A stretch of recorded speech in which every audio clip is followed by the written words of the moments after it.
et merci à l'association Amis du Temps des Cerises pour cette invitation. Je suis ravie de pouvoir échanger avec vous autour de ce travail que j'ai entrepris sur les transclasses et la non-reproduction. Alors initialement, ma réflexion était née d'un désir d'éclairer un point aveugle de la théorie de la reproduction sociale, dont Bourdieu et Passeron analysent rigoureusement les mécanismes, et il s'agissait des cas qu'ils reconnaissent eux-mêmes comme étant des exceptions. Autrement dit, mon travail se situe non pas contre Bourdieu et Passeron, mais dans le prolongement de la voie qu'ils ont eux-mêmes esquissée, puisque dans Les Héritiers, les deux auteurs prennent soin de préciser, même si ça a été souvent mal compris, que l'influence des facteurs sociaux de différenciation des classes sociales, ça ne revêt pas la forme d'un déterminisme mécanique, donc que la reproduction ne s'applique pas comme une loi d'airain implacable. Et cela a souvent été mal compris, on les a transformés en fatalistes, et Bourdieu et Passeron pourtant avaient envisagé deux types d'exceptions qui confirment la règle de la reproduction sociale, le fait qu'on est ouvrier de père en fils ou patron de père en fils. Ils envisageaient deux types d'exceptions, la dilapidation de l'héritage, d'une part, de la part des héritiers, bien sûr, et l'ascension sociale d'enfants originaires de milieux défavorisés qui échappent à la sélection scolaire en raison d'une plus grande adaptabilité aux exigences de l'enseignement ou d'un environnement familial plus favorable. Alors, si les deux auteurs n'approfondissent pas ce point, ils invitaient dans Les Héritiers déjà à ouvrir les investigations, et je cite un extrait de la page 22, où ils soulignent la nécessité, donc une citation, d'étudier plus précisément les causes ou les raisons qui déterminent ces destins d'exception. Fin de citation. Donc la question se pose de savoir comment rendre raison de ces anomalies apparentes. Et à mes yeux, ça n'était pas le moindre des paradoxes que de constater que l'un des théoriciens majeurs de la reproduction est par excellence un exemple de non-reproduction, puisque Bourdieu, de par ses origines sociales, un père qui était facteur puis receveur des postes, et une mère d'origine paysanne. Donc comment expliquer que des individus comme lui, Bourdieu, ne reproduisent pas forcément les comportements de leur classe sociale et passent d'une classe à l'autre? Alors plus généralement, l'enjeu qui se profile derrière cette interrogation, c'est celui de la nature de la puissance humaine et de la sphère d'extension de la liberté. La non-reproduction met en jeu la possibilité de l'invention d'une existence nouvelle au sein d'un ordre établi, sans qu'un bouleversement social collectif ou une révolution se soit produit. Comment, dans un ordre donné établi, sans mouvement collectif, peut-il y avoir des exceptions à cette règle qui paraît implacable de la reproduction? Donc, comment comprendre des trajectoires et une condition différente? Qu'est-ce qui produit cette différenciation? Alors, ce désir de comprendre ces trajectoires un peu atypiques se heurtait à deux difficultés majeures. Et pour pouvoir mener cette réflexion, il me semble que ces deux obstacles devaient être franchis. Alors, le premier obstacle, eh bien, il a trait à ce qu'on pourrait appeler la nature de l'objet, qui suppose une pensée des cas singuliers. Alors, comment la philosophie, mais aussi, ça aurait pu être la même chose pour la sociologie, comment la philosophie, qui veut penser par concept, par notion générale, peut-elle rendre raison de la particularité? Un concept, normalement, doit recueillir les différents cas, les unifier, en synthétisant ce qu'il a de commun avec les autres cas d'espèce, sinon il s'éparpille dans la multiplicité. Donc, est-ce que c'est vraiment possible de réfléchir, de spéculer sur la non-reproduction sans se perdre dans des abstractions, ou au contraire, sans s'éparpiller dans les cas singuliers qui n'auraient aucun trait commun? Donc, la première difficulté, c'était ça. Peut-on élaborer un concept du singulier? de l'individuel dans ce qu'il a d'irréductible? Est-ce qu'on peut saisir une liberté dans son incarnation singulière? Voilà la difficulté, puisque ces trajectoires étant atypiques, il supposait que l'on puisse prendre en compte les différences infimes entre les individus. Donc le défi, c'était, pour faire face à cet obstacle, de forger une méthode d'approche nouvelle. Une méthode d'approche nouvelle en prenant appui sur des instruments de pensée empruntés à des domaines qui ont l'aptitude à saisir le singulier tout en lui donnant une portée universelle. Donc c'était là un peu la difficulté. Comment penser quelque chose d'intime, mais faire en sorte que cet intime puisse parler à tout le monde? Alors, au tout premier chef, il m'a semblé que la réflexion philosophique pouvait s'inspirer de fiction littéraire, qui offre des exemples de non-reproduction, au point d'en devenir comme des modèles ou des prototypes. Alors, en premier, j'ai pensé évidemment à Stendhal, Le Rouge et le Noir, avec l'exemple de Julien Sorel. On connaît ce qu'on appelle une ascension sociale assez fulgurante, puisqu'il passe de la petite bourgeoisie à l'aristocratie, alors qu'il sort d'un milieu de bûcherons paysans. Et il m'a semblé que ces fictions littéraires, comme celle également de Martin Eden, de Jack London, un peu moins connu, eh bien, étaient tout à fait utiles pour la philosophie parce que ça fournissait un champ d'expérience et d'hypothèses d'une richesse et d'une justesse qui sont trop souvent encore insoupçonnés par les philosophes, même s'ils s'ouvrent à la réflexion littéraire.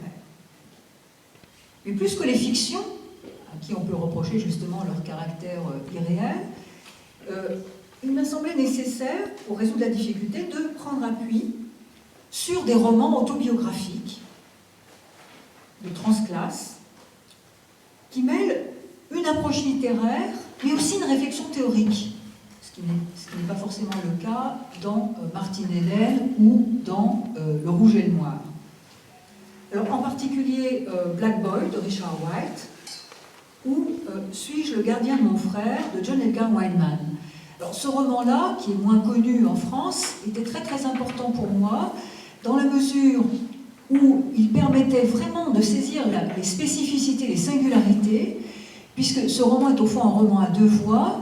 Il décrit l'itinéraire d'un universitaire né dans le ghetto noir de Pittsburgh, et dans la misère, devient universitaire puis écrivain, donc c'est John Edgar Wineman, jumelé avec celui de son frère, qui, lui, va finir en prison à vie, donc derrière les barreaux pour toujours, à cause d'un braquage qui a mal tourné. Et la question qui se pose dans ce roman écrit un peu à deux voix, c'est comment se fait-il que deux semblables, deux frères, vivant dans les mêmes conditions économiques, ayant la même éducation, ayant vécu dans le même environnement, puissent avoir des trajectoires sociales aussi radicalement différentes. Donc face à ceux qui pensent que, par exemple, il suffit pour qu'il y ait une mobilité sociale d'injecter davantage de bourses ou de moyens financiers et le problème sera résolu, le cas de John Edgar Wineman est intéressant avec celui de son frère parce qu'il nous montre qu'on ne peut pas donner des réponses simplistes, même si évidemment les conditions économiques sont importantes et déterminantes pour pouvoir encourager des parcours un peu différents. Mais au-delà des romans qui reposent sur la fiction, ou des autobiographies qui relatent l'aventure personnelle, j'ai surtout mis l'accent dans mon travail sur des récits qu'Annie Ernaux appelle autosociobiographiques, qui me paraissent les plus intéressants. Ce sont par exemple Annie Ernaux, La place ou La honte, ou aussi Didier Ribon, Retour à Reims, ou encore, moins connu en France, Richard Hogarth, notamment le livre 33 Newport Street, autobiographie d'un intellectuel issu des classes populaires anglaises. Alors, ces travaux sont intéressants parce qu'ils visent à penser la vie ou le destin d'un individu en relation avec leur milieu, comme une production du monde social, et non pas comme l'avènement d'un moi singulier coupé de toute détermination extérieure.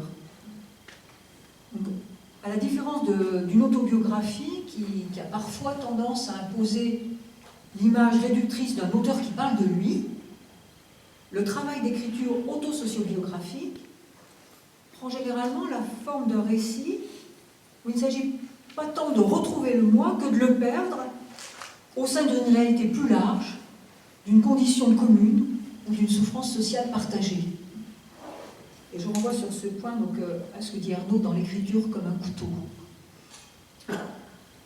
Et à cet égard, le hiatus apparent entre la singularité de l'exception et l'universalité du concept s'estompe, puisqu'à travers l'individu s'exprime toute l'humaine condition et se dessine ce que j'appellerais une anthropologie en situation.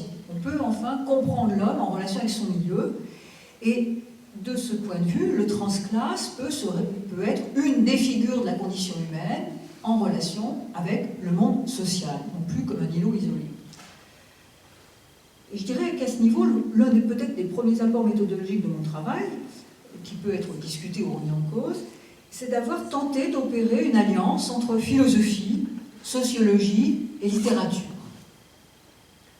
Alors voilà comment j'ai essayé de contourner la première difficulté, penser un universel singulier, hein, une sorte d'oxymore.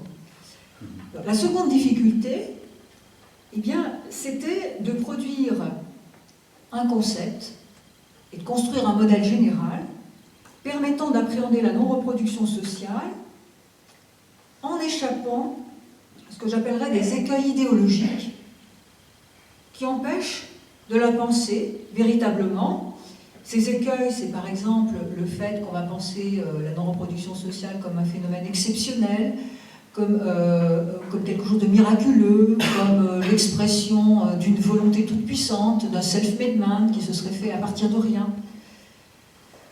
Bref, la difficulté consistait à écarter la figure glorieuse du self-made man, fils de ses œuvres, ou la caricature piteuse du parvenu ridicule, du social traître, qui renie ses origines. Ce que je veux dire par là, c'est que pour pouvoir penser cette question, il faut sortir des schémas établis et opérer ce que j'appellerais une forme de neutralisation du problème. Parce que cette question de la mobilité sociale est souvent d'un enjeu politique et éthique, où la plupart du temps, au lieu de comprendre les trajectoires un peu atypiques, on se borne à les valoriser ou à les dévaloriser à des fins politiques, pour dire quand on veut, on peut, donc le volontarisme qui transforme tout, ou au contraire, on va dénoncer la figure du social traître, qui abandonne son milieu d'origine et pour promouvoir par son ambition ses propres aspirations. Donc il me semblait qu'il était nécessaire de forger un concept qui soit dépouillé de toute connotation axiologique. Les périphrases mises à part, aucun terme rigoureux n'existe en français pour nommer avec précision ceux qui ne reproduisent pas le modèle de leur classe sociale. Bon, la mobilité sociale, par exemple, est évoquée à l'aide de métaphores spatiales, du haut et du bas, qui sont toujours chargées d'une teneur morale. Elle est décrite soit comme une ascension, soit au contraire comme un déclassement, selon le sens selon lequel elle s'effectue, et elle est souvent présentée de façon péjorative, ou au contraire laudative, et même, je dirais que l'expression transfuge de classe, qui est employée dans la sociologie française, c'est une expression qui est inadéquate, parce qu'elle évoque, bien sûr, le mouvement de transfert opéré, mais c'est quand même une expression qui est empreinte d'un jugement de valeur, parce qu'elle reste liée à l'idée de fuite, de désertion, voire de trahison. Un transfuge, c'est par excellence une personne qui change son allégeance à l'égard d'un pays ou d'un parti politique pour retourner sa veste, ou pour en adopter un autre, et il est toujours suspecté d'être un renégat. Et donc, afin de donner une existence objective, théoriquement légitime à ceux qui ne reproduisent pas le destin de leur classe d'origine, il m'a semblé nécessaire de changer de langage et de produire un concept en écartant les termes péjoratifs, métaphoriques ou normatifs. Et c'est pourquoi j'ai forgé ce néologisme de transclasse. Non pas pour obéir à un phénomène à la mode, même si ça évoque le mot transsexuel, ou tout ce qui serait transgenre, etc. J'ai emprunté ce terme pour désigner l'individu qui opère le passage d'une classe à une autre. Le préfixe trans, ça ne marque pas le dépassement ou l'élévation, donc on laisse de côté les jugements de valeur, ça marque le mouvement de transition et de passage de l'autre côté. Donc je rappelle que trans, ça veut dire d'abord, en latin, l'autre côté, ça désigne l'autre côté. Donc l'objectif, c'était de saisir le transit entre deux classes, sans se poser la question de savoir si c'était un bien ou au contraire un mal. Ça dépend de toute façon des cas. Et il fallait donc d'abord neutraliser ce problème.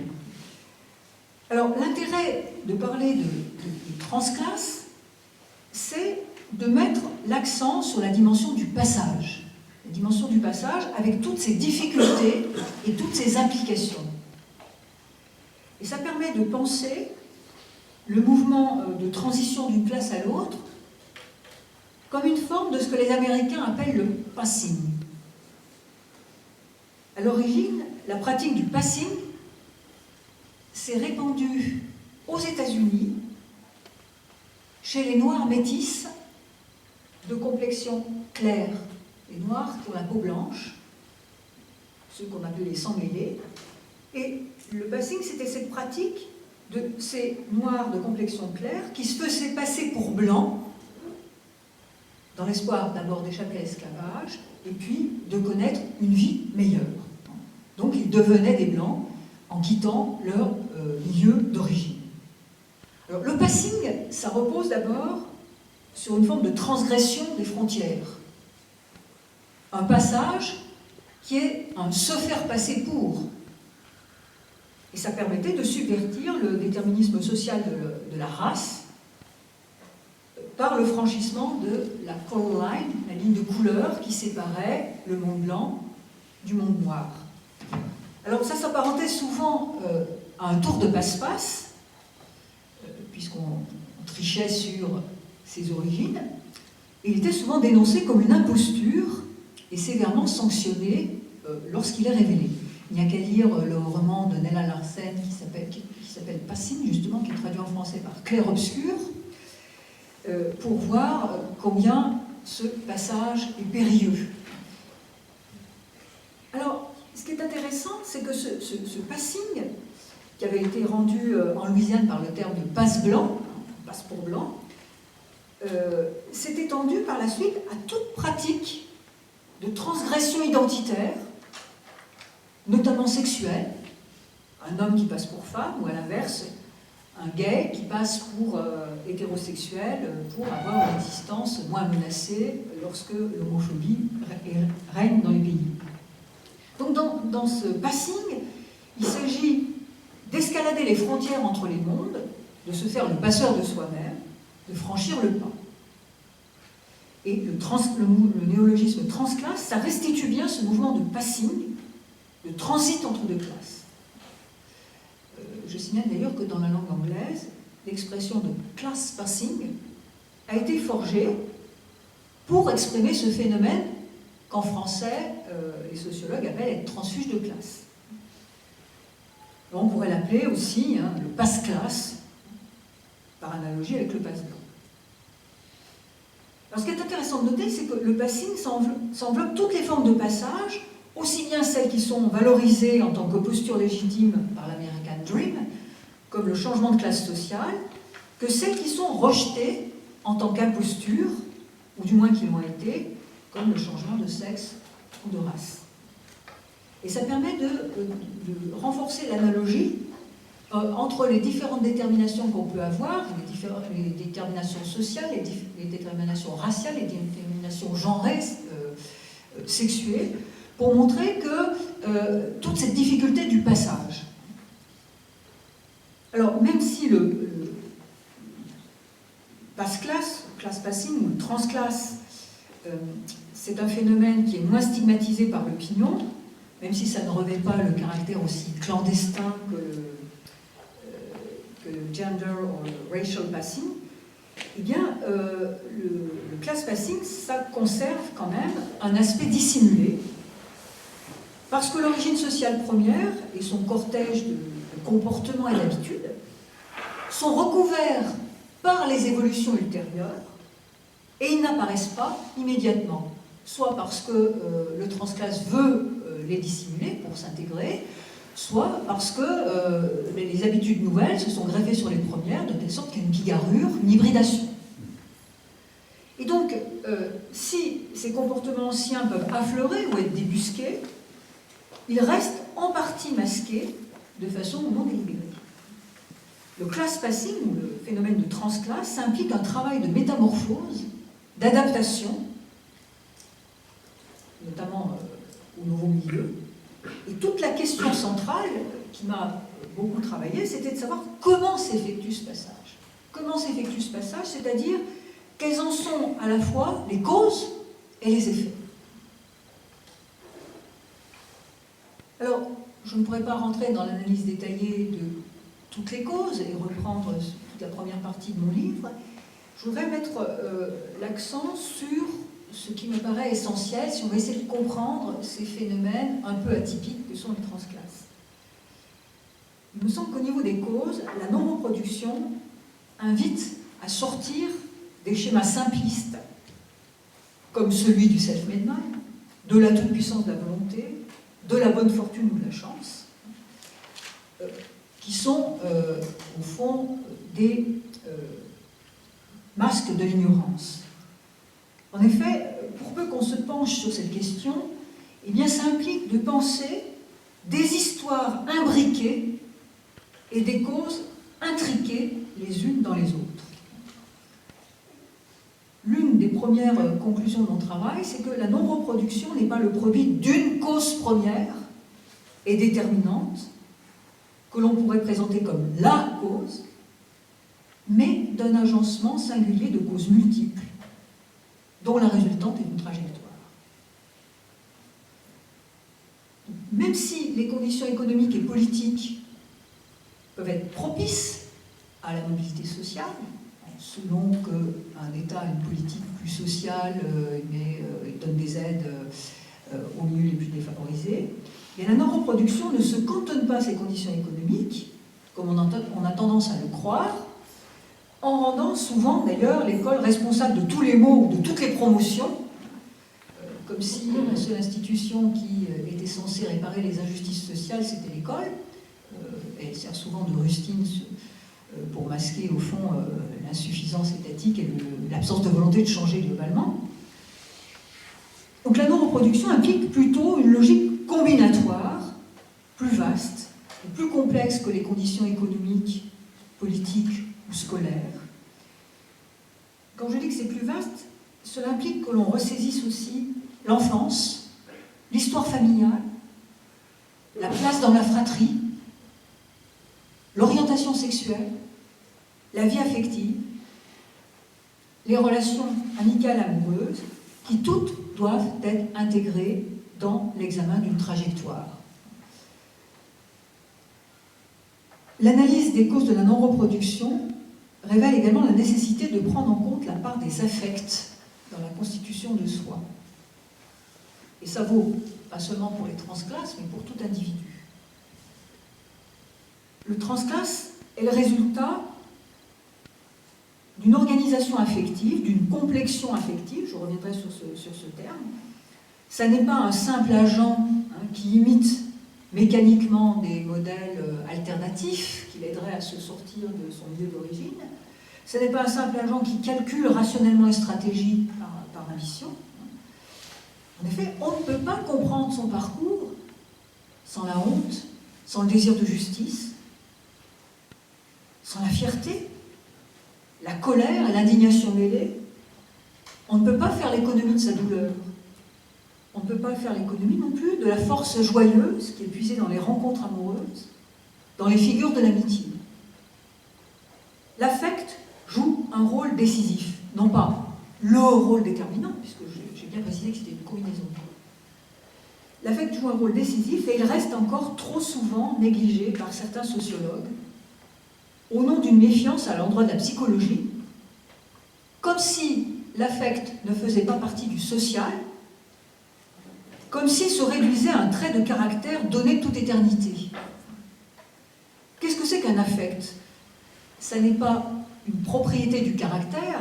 L'affect, je le prends au sens fort du terme, c'est ce qui nous affecte, nous touche, nous modifie. Je le prends donc en un sens qui a été développé notamment par Spinoza dans sa philosophie au XVIIe siècle. L'affect est social par excellence, il recouvre l'ensemble des modifications corporelles et mentales qui touchent notre puissance d'agir, qui la renforcent ou qui au contraire la menuisent. Un affect, c'est le produit de l'interférence entre la puissance causale d'un homme et celle de toutes les causes extérieures. Il est donc l'expression des relations interhumaines et des échanges avec le milieu environnant. L'affect, eh bien, il relate au fond l'histoire de notre rencontre avec le monde extérieur. Il s'insère dans un déterminisme du lien interactif. Alors il ne s'agit pas de réduire les comportements à des types affectifs, pas du tout. S'imaginer que tel sentiment produit automatiquement tel effet, mais de penser une combinaison, un nœud de détermination. Donc, aucun affect, à lui tout seul, ne peut être brandi comme la cause primordiale. Par exemple, la honte sociale peut être un moteur pour s'arracher à la misère, un moteur de non-reproduction, mais elle peut aussi conduire au repli sur soi, à l'effacement de soi. Donc la honte seule n'explique rien. Elle doit se combiner avec d'autres choses. Le désir de justice ou de reconnaissance, ça ne suffit pas à expliquer le passage en transclasse. Combien de combats qui ont été menés au nom du désir de justice et de reconnaissance qui ont conduit, au bout du compte, à une défaite, un statu quo. Donc même si ça peut être un moteur, il faut que ça se combine avec d'autres déterminations. Donc tous les affects sont marqués de toute façon par l'ambivalence, ils peuvent incliner les hommes dans des directions contraires. Et donc, il convient à chaque fois de ressaisir le jeu de force à l'œuvre, la place de chacun dans une configuration donnée. Les affects singuliers qui modifient et qui se combinent avec les autres pour qu'ils s'écartent du modèle et entament une trajectoire sociale différente.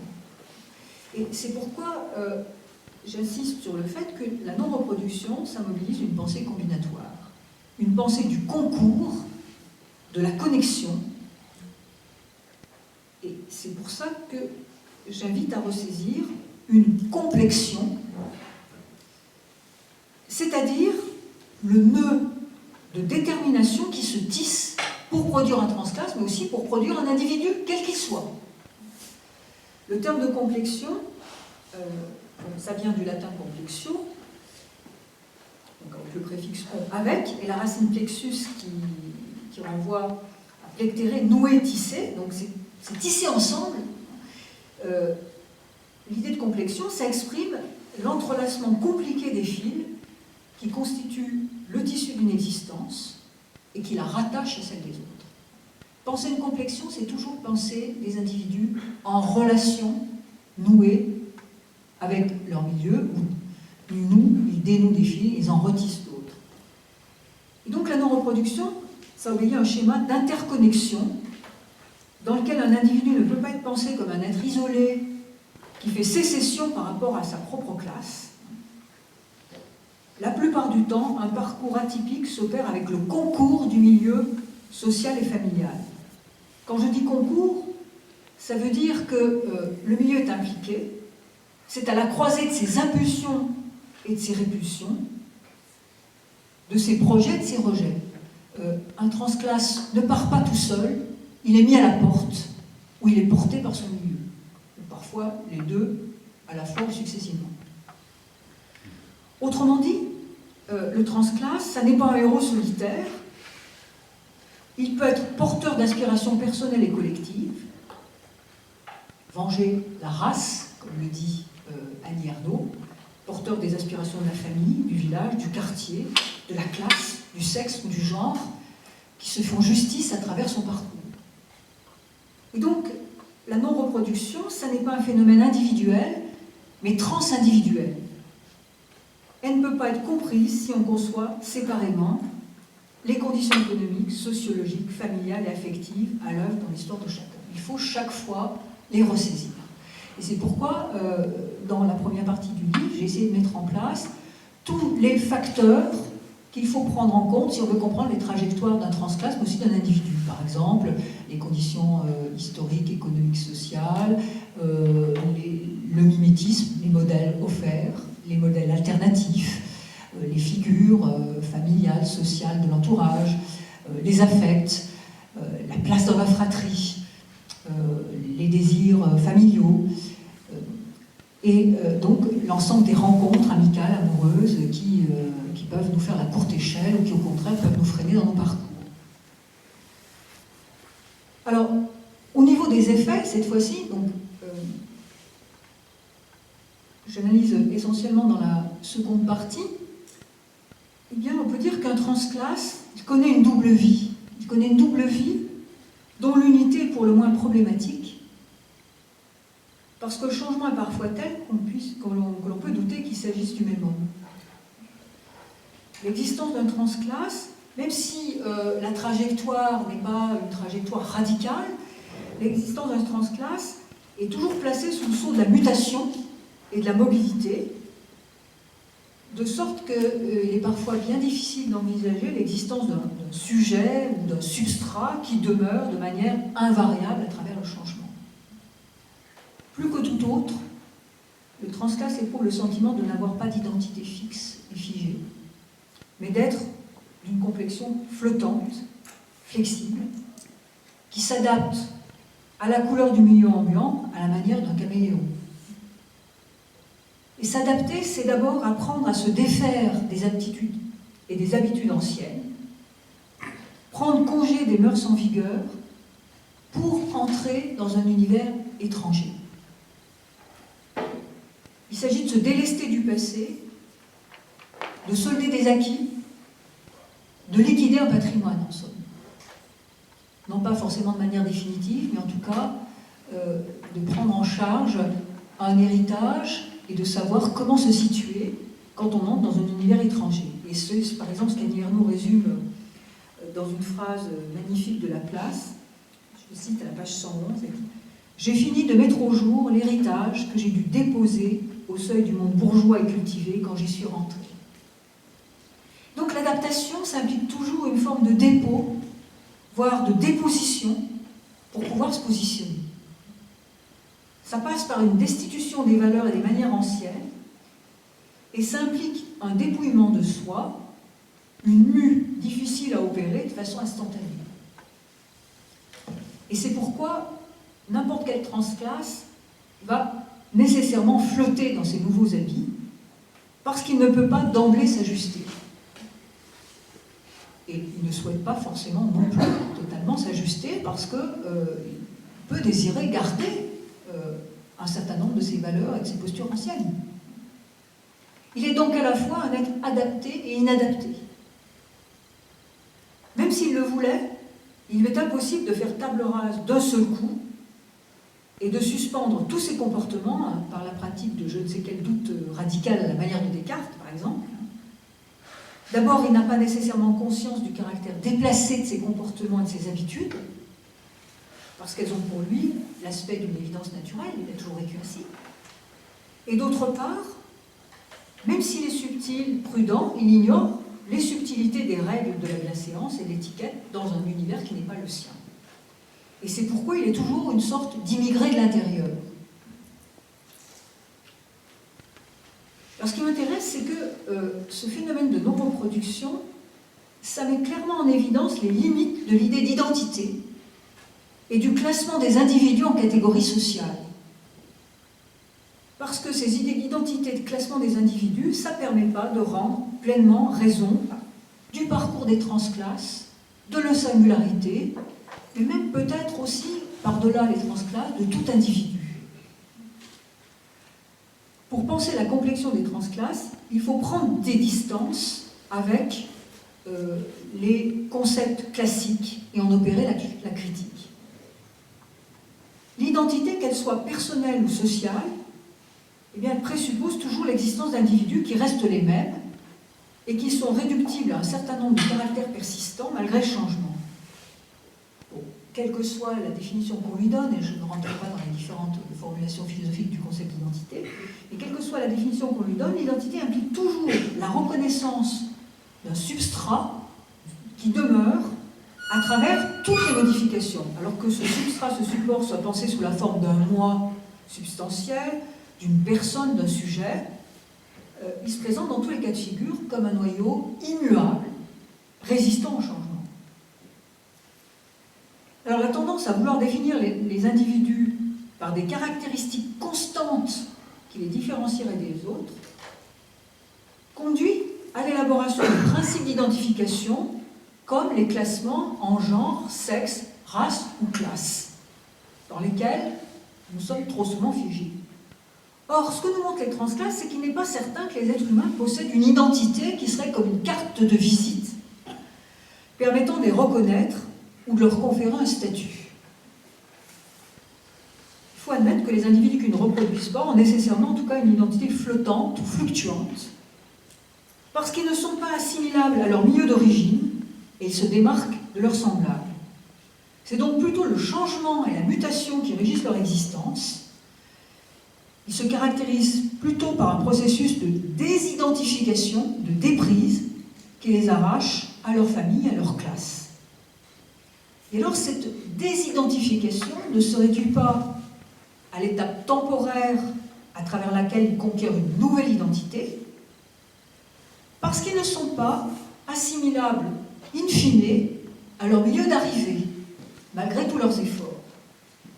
Ils portent immanquablement les traces du milieu d'origine, ne fût-ce que celles de l'histoire passée, de sorte que, quand bien même ils le voudraient, faire du passé table rase, ils ne le pourraient parce qu'ils n'auront jamais le même patrimoine commun que ceux dont ils vont partager la condition.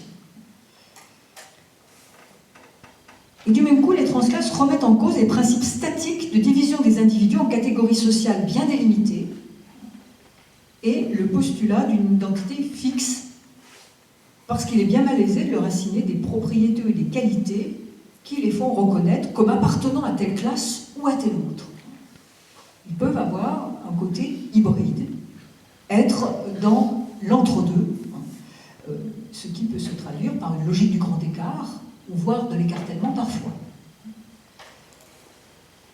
Alors, c'est pourquoi je préfère parler de complexion pour montrer qu'il y a un ensemble de déterminations qui produisent ces individus, qui se nouent et qui se dénouent, qui se tissent et qui se destissent, et qu'on n'a pas fini de se constituer et de se définir à travers une histoire.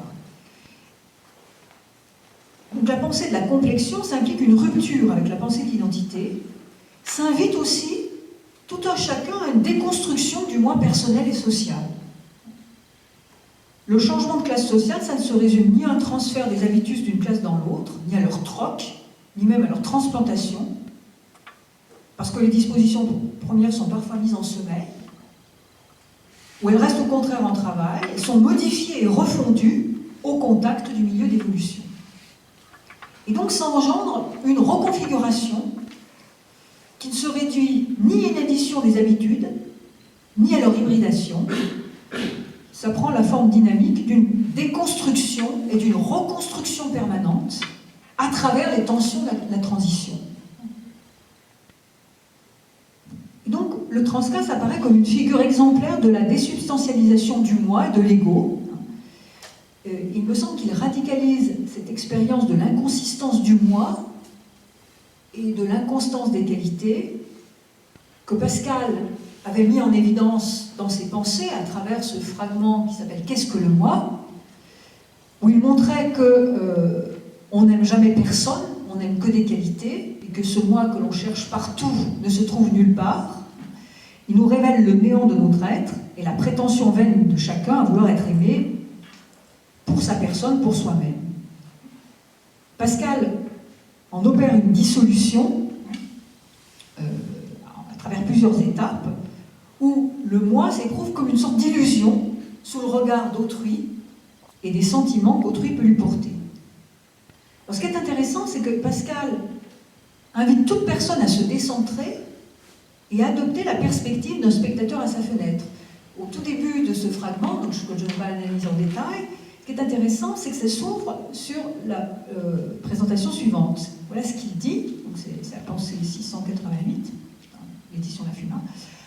Un homme qui se met à la fenêtre pour voir les passants. Si je passe par là, puis-je dire qu'il s'est mis là pour me voir?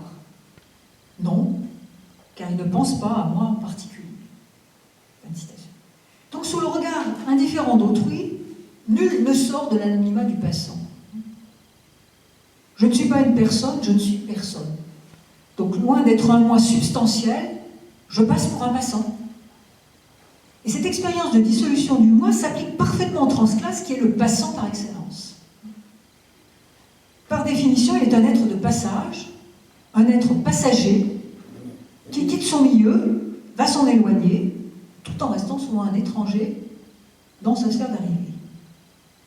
Donc le transclasse ne peut être compris que dans ce mouvement du passage par lequel il fait l'expérience d'une transidentité, de la dissolution du moi personnel et social. Il se déclasse au risque d'être toujours déplacé. Il est donc toujours à la frontière entre le dedans et le dehors. Il obéit à une logique du ni-ni, il n'est ni de ce milieu-ci, ni de ce milieu-là. Il est à la fois de ce milieu-ci et de ce milieu-là. Il est dans un entre-deux qui l'expose aux fluctuations. Et cette posture fluctuante, ces variations entre écart et écartèlement, est mise en évidence par ce concept de complexion. Alors, si on se penche sur ce concept, eh bien, ça nous permet de comprendre que l'existence des transclasses obéit moins à une logique de l'exception qu'à une logique de l'écart. La non-reproduction du modèle social, d'origine, ça n'a rien d'une anomalie qui conférerait un statut à part, l'aura du héros ou la mise au banc du Judas. Il me semble qu'il faut comprendre les transclasses bien plutôt comme la radicalisation du travail de la différence au sein du même, ou comme l'effort de déprise par lequel chacun, quel qu'il soit, s'affirme dans son être singulier, en s'écartant des modèles en vigueur et du mimétisme absolu. Aucune existence n'est pure reproduction, car la copie n'est jamais le modèle. Elle le double, ou elle le redouble, elle le trahit ou le traduit. Et c'est la raison pour laquelle il y a nécessairement une marge et du jeu, aussi infime soit-il. Ainsi, toute existence humaine pourrait se définir par une pratique de l'écart différentiel par rapport au modèle établi, parce qu'au fond, elle oscille toujours entre deux figures minimales et maximales, la figure du conformisme absolu et la figure de l'originalité par rapport aux normes de vie. Et un transclasse n'échappe pas à cette règle. Sa trajectoire peut être appréhendée en fonction de la distance qu'elle introduit par rapport aux habitudes de sa classe d'origine et aussi de celle de la classe d'arrivée. Autrement dit, le transclasse n'est pas une exception, c'est plutôt un individu qui amplifie, au point qu'il va attirer l'attention, le mouvement de différenciation que chaque individu est appelé à opérer au sein d'un univers identique. Et du même coup, le transclasse cesse d'être une exception pour devenir en quelque sorte une norme, puisqu'il peut être compris comme un modèle de la condition humaine, où il s'agit toujours d'essayer d'affirmer sa singularité à travers différence et répétition, mimétisme et non-reproduction. En somme, le transclasse, ici, peut servir de point de repère pour chacun dans la difficile affirmation de soi qu'il a à faire, en relation avec son milieu, avec lui ou contre lui, mais toujours en relation pour se définir. Et c'est la raison pour laquelle, avec un peu de recul, il me semble que le concept de transclasse permet de montrer que la notion de classe sociale, tout en étant une réalité effectivement historique et économique, puisque la classe sociale se définit par un capital économique, un capital culturel, un capital politique, c'est opposition dominant-dominé, un capital symbolique, eh bien la notion de transclasse invite à montrer qu'il y a malgré tout, non pas homogénéité dans la classe, il y a des petites différences, la race, le sexe, le genre et le travail, mais même au sein des individus, ça n'est pas quelque chose d'homogène. Il y a toujours un travail de la différence qui s'effectue. Et donc, au bout du compte, il me semble que loin d'être une loi première des sociétés, la reproduction n'est au fond que de la non-reproduction qui serait empêchée. Merci pour votre attention.